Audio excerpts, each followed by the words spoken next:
प्रणाम। मैं राम बंधु तिवारी और आप देख रहे हैं हमारा कार्यक्रम खबरों का कतरन। बिहार विधानसभा चुनाव अपने आखिरी पड़ाव पर है। हर गली हर चौराहे पर राजनीतिक माहौल अपने चरम पर है। नेताओं के माथे पर शिकन साफ दिख रही है और जनता की आवाज अब पहले से कहीं ज्यादा बुलंद हो चली है। कल 11 तारीख को जनता अपने मताधिकार का प्रयोग करेगी। बटन दबाकर यह तय करेगी कि आने वाले 5 सालों में बिहार की राजनीति की दिशा और दशा क्या होगी। मतदाता अब पहले से ज्यादा जागरूक और मुखर है। वे मुद्दों को समझ रहे हैं, उम्मीदवारों से सवाल कर रहे हैं और नेताओं की धड़कनें अब पहले से तेज हो चुकी है।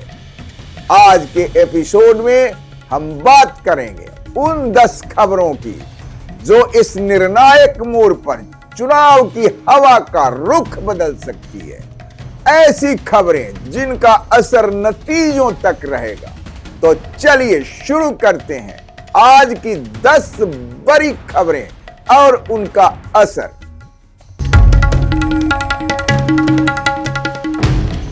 121 से 122 अब बिहार की फाइनल बैटल लाइन तैयार। दूसरे चरण में 122 सीटों पर मतदान होगा, जिसमें लगभग 3.7 करोड़ मतदाता शामिल हैं। यह आंकड़ा सिर्फ एक संख्या नहीं बल्कि संकेत है कि इस बार बिहार की राजनीति में सब कुछ नया लिखा जाने वाला है। विरोधी दलों और सत्ता पक्ष दोनों को अपनी रणनीति को फिर से परखने की जरूरत है। जिन इलाकों में मतदान होना है उनमें सीमांचल और मिथिलांचल जैसे संवेदनशील क्षेत्र शामिल हैं, जहां सामाजिक और धार्मिक समीकरण लगातार बदल रहे हैं। अब पुरानी चालें और परंपरागत राजनीति के फॉर्मूले काम नहीं कर रहे और यहां की मतदाता अपेक्षाओं और मुद्दों के साथ आगे बढ़ रहा है और यही बदलाव इस चुनाव के असली मायने तय करने वाला है। मतदान ने कहा कम नहीं हम। पहले चरण में 65.08% मतदान दर्ज हुआ, जो बिहार के लिए इतिहास है। जब मतदाता इतनी सक्रियता दिखलाते हैं तो यह केवल मतदान की प्रक्रिया तक सीमित नहीं रहता। यह साफ संकेत है कि जनता अब बदलाव का नतीजा देखना चाहती है।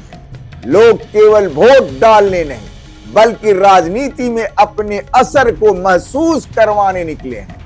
यह भागीदारी का ऐसा स्तर है जो सत्ता के खेल में तत्कालिक मोमेंटम पैदा करता है और नेताओं को जनता के मूड की असली झलक दिखाता है। यही जागरूकता इस बार के चुनाव को पहले से अलग बना दिया है। नाम कटे, भरोसे पर चोट लगी। मतदाता सूची से बड़ी संख्या में नाम हटाए गए हैं। विपक्ष ने इसे कमजोर वर्ग के खिलाफ बताया। लोकतंत्र में मतदाता सूची की विश्वसनीयता ही पूरी चुनाव व्यवस्था की रीढ़ होती है। जब इस सूची पर सवाल उठता है तो मामला सिर्फ तकनीकी गलती या प्रशासनिक चूक का नहीं रहता, बल्कि जनता के विश्वास पर सीधा असर डालता है। वोटर यह मानने को मजबूर हो जाता है कि कहीं उसकी आवाज गुम तो नहीं हो रही। ऐसे विवाद चुनावी माहौल में भ्रम और असंतोष दोनों को जन्म देते हैं। कुछ क्षेत्रों में यह बहु मतदाता या फर्जी वोटिंग जैसी रणनीतियों को हवा दे सकते हैं, जो चुनाव की पारदर्शिता पर सवाल खड़ा करती है। इसलिए मतदाता सूची की शुद्धता केवल एक औपचारिकता नहीं बल्कि लोकतंत्र की साख की कसौटी है। पहले छक्का मारा, लेकिन आगे का रन बनाना मुश्किल। पहले चरण के मतदान के बाद एनडीए के भीतर बेचैनी की खबरें हैं। विपक्ष इसे जीत की तैयारी का संकेत बता रहा है। राजनीति में जब सत्ता पक्ष असमंजस में दिखता है तो विपक्ष के लिए यह बड़ा मौका बन जाता है। लेकिन यह मौका केवल बयानबाजी से नहीं, बल्कि संगठन की मजबूती से बुनाया जा सकता है। जमीनी नेटवर्क, कार्यकर्ताओं की एकजुटता और मतदाताओं के बीच लगातार संवाद, यही असली पूंजी है जो किसी भी दल को बढ़त दिलाती है। इस समय सत्ता पक्ष पर पहले चरण के मतदान के बाद स्पष्ट दबाव महसूस किया जा रहा है। अंदर खाने चिंता बढ़ी है और रणनीति बदले जाने पर चर्चाएं तेज हो गई है।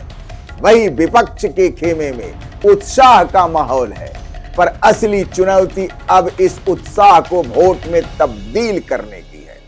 ये दौर दोनों पक्षों के लिए एक कठिन राजनीतिक परीक्षा साबित हो रहा है।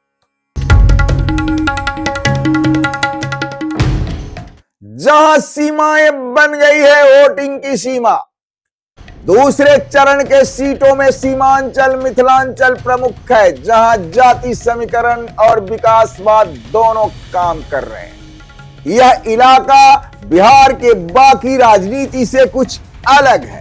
यहां की सामाजिक बनावट में प्रवासी, अल्पसंख्यक और सीमांत वर्गों की हिस्सेदारी निर्णायक भूमिका निभाती है। सीमांचल और मिथिलांचल के कुछ हिस्सों में होने वाली वोटिंग सिर्फ संख्या का खेल नहीं है, बल्कि भावनात्मक और सामाजिक समीकरणों का इम्तिहान भी है।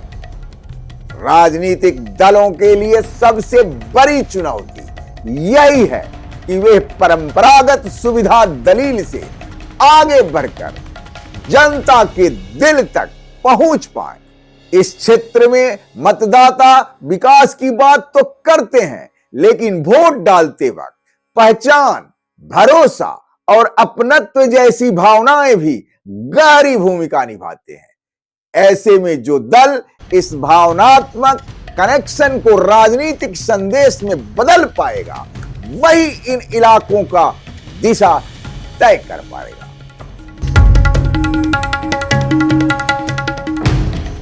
युवा बोले सिर्फ भावना का दोहन नहीं, काम चाहिए। पहले चरण में युवाओं और महिलाओं की वोटिंग दर में उल्लेखनीय वृद्धि देखी गई है। यह सहभागिता सिर्फ आंकड़ों तक सीमित नहीं है, बल्कि राजनीतिक रुझान में बदलाव का संकेत भी मानी जा रही है। यह स्पष्ट इशारा है कि परंपरागत वोट बैंक की पकड़ अब कमजोर पड़ रही है।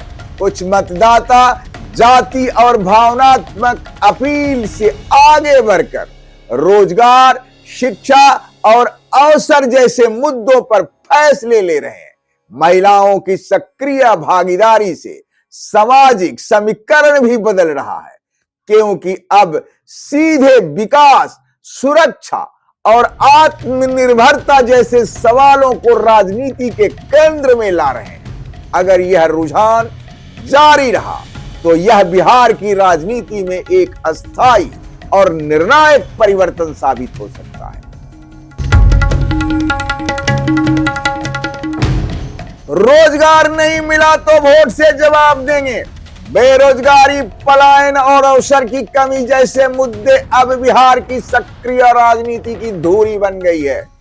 पहले चरण के मतदान से लेकर रैलियों और युवाओं के जन समर्थन तक इन विषयों की आवाज हर मंच पर सुनाई दे रही थी। यह संकेत है कि मतदाता अब अपने जीवन से जुड़े सीधे सवालों पर बात चाहते हैं। जब राजनीति रोजगार और आर्थिक सशक्तिकरण की भाषा बोलने लगती है, तो पुरानी जातीय रणनीतियों की प्रासंगिकता पर स्वाभाविक रूप से सवाल उठते हैं। 2025 के चुनाव में बिहार में अब एक दिलचस्प ट्रेंड उभर कर सामने आया है। राजनीतिक दलों को अपने हर एक मंच से भावनात्मक बात करने के बजाय जनता से जुड़े विषयों पर बात करना पड़ा है। यानी जनता अब यह तय कर ली है कि उसे वादे नहीं, अवसर चाहिए।